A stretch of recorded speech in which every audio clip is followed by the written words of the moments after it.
Alright guys, let's continue. So the next thing we're going to do is we're going to customize our action bar. So for those who may not know, the action bar is the section that appears at the top of the screen. It's not showing up on this preview, usually it does, but either way, as you can see on your own apps that you've built so far on your phones or your emulators, the little section at the top that usually has the name of the application, that's the action bar. And that's what we want to change in this tutorial. We want to remove the default one Android Studio gives us and put our own that we can then add extra functionality to. Alright, so let's get into it. The first thing we'll do is we'll go to our Android manifest. So this is a good learning moment. We get to take a look at how we even have the action bar to begin with. As you can see in the application, one of the attributes is Android theme, and that actually decides, it controls the theme of the whole app. So right now it's set to @style app theme, which tells me that in our styles file we have a style called app theme, and we can go take a look at that. So the styles file is in your res, your resources, values and styles, but I prefer to use my shortcut, hold down control and click the element. So as I said, we have this in our styles file, we have this style and it's called app theme. It has all these colors and you can add all your other items to it, but importantly for our purposes, it has a parent theme that is theme, app compat, light and dark action bar. So this is where we start. We start by removing the dark action bar and instead putting no action bar. So just like that, we've gotten rid of the default action bar. Okay, next step, we can actually create our own action bar. So we do this by creating a resource file. In our res layout, we right click, new layout resource file, and I'm going to call it app bar. And the root element will be a toolbar. So as you can see, there are two options. There's toolbar and there's Android X something something toolbar. We want the second one. If you're using an older version of Android Studio, you may find it saying support v7 etc toolbar. That's also the one you want. Just don't select the toolbar alone option. Alright, so we select that and we say OK.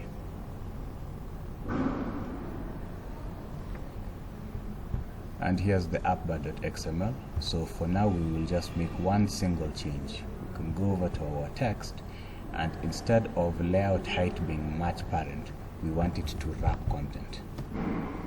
And here's the effect. It has shrunk to what we would expect the size of an action bar to be. Okay, so we'll leave that for now and we'll come back to it later. Now let's go over to our main activity.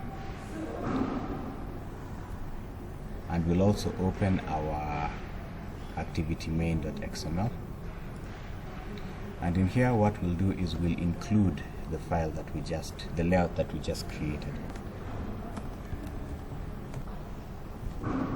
Include layout at layout appbar. Add that and then also add an ID, and we can give it the ID of appbar. And we close there.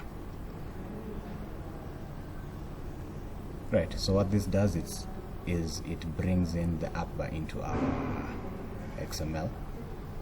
But as you can see, our text view has disappeared. It hasn't actually disappeared, but as this line indicates, it's moved off to the right. That tells us that our orientation is horizontal and we need it to be vertical. So when we do that, there we go. That's fine. Over in our main activity.java, the next thing we can do is we can create the element. So we simply say toolbar, and once again make sure you select the Android X one, and we call it toolbar. And then we initialize down here. So as you can see, we're treating this thing as if it were any other widget, which in fact it is. And we say r.id appbar. Next thing, we say set support action bar toolbar. So this method, set support action bar, is what's going to set the toolbar we just created as the action bar for the main activity.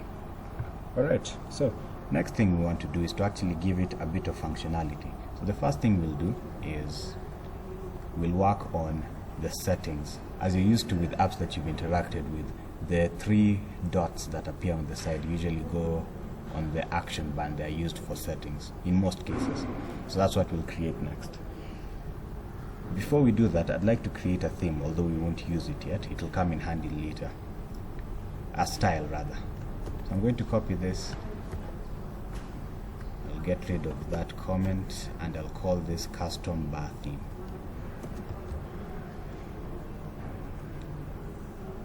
And I will change this name to Android background.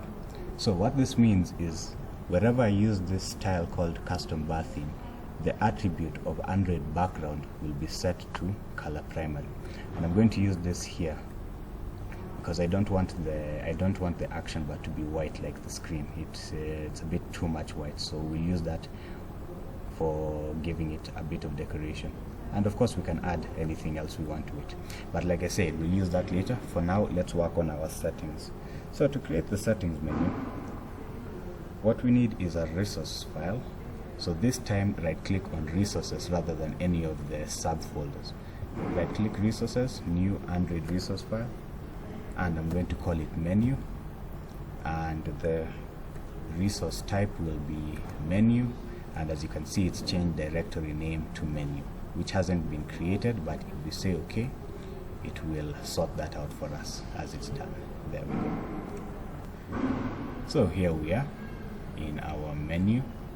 If we go over to the text, we can see that it's just the root element. There is nothing inside. So to actually add elements, what we do is we use item. So we say item and we give it an ID.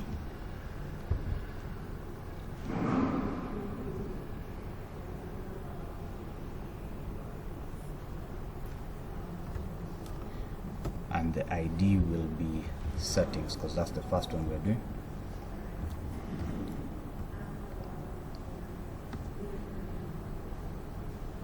And title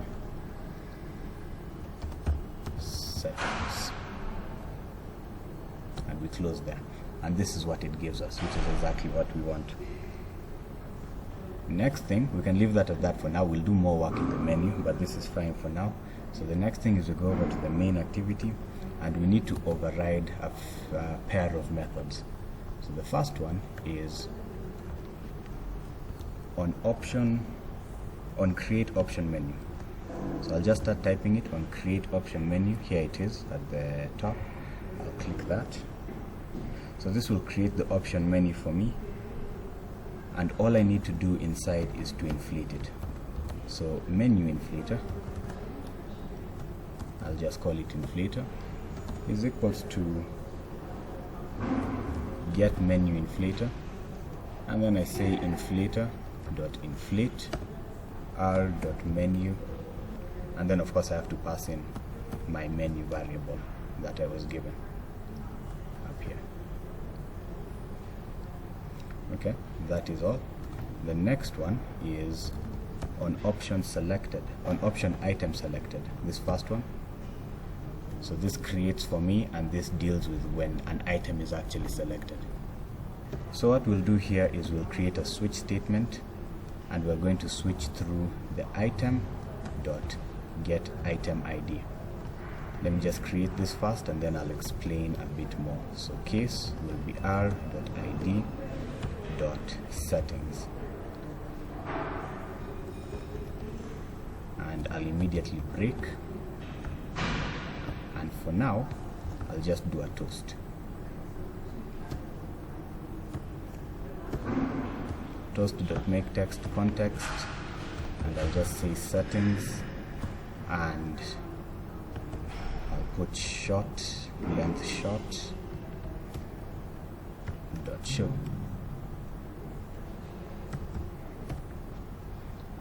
So a bit of explanation. On option item selected takes in the menu item, so what you actually click. Let's go over to our menu. So it's taking this settings, which is the item we just created, And then we can do a switch statement that will take the item and get its ID. So again, this item we created, it will get the ID of that item. And then it can we can do a case. We can do several cases depending on what the ID is. So if the ID is settings, for now we'll just search settings, but of course we'll go to our settings activity and change whatever needs to be changed.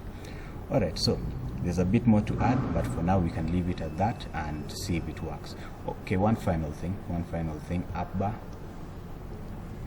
Let's go ahead and add that theme. So we'll say app and theme, and it wants to be imported, so we just have to say alt enter is equal to @style custom bar theme.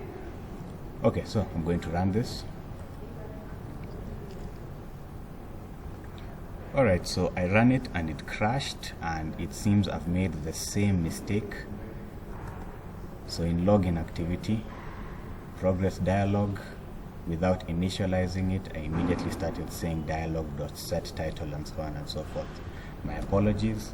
So dialog is equals to new progress dialog context. Alright, we'll run it now, see if there's any other error. Alright, it's finished installing and I've already logged in. So as you can see, we're in our main activity, and here's our action bar. It's looking, oh, just a moment, there we go. Here's our action bar. It's looking quite good. Well, we can customize it a bit more, but it's designed, it's come out the way we intended. But importantly, let's take a look at this icon of ours. So we click that, and there's our settings, and we click that, and our settings shows up. So our code has worked. That's fantastic. A few things will change. First, the menu, I'd like it to come below the action by itself. This, having it on top, looks a little crowded, at least for the action by itself. That's the first thing. Also, we'll go ahead and add a few more, or maybe even just one more right next to it, so just so that we can learn how we can add icons aside from this default one for the 3 dots. Anyway, all of those can happen in the next video. Let's close this one here.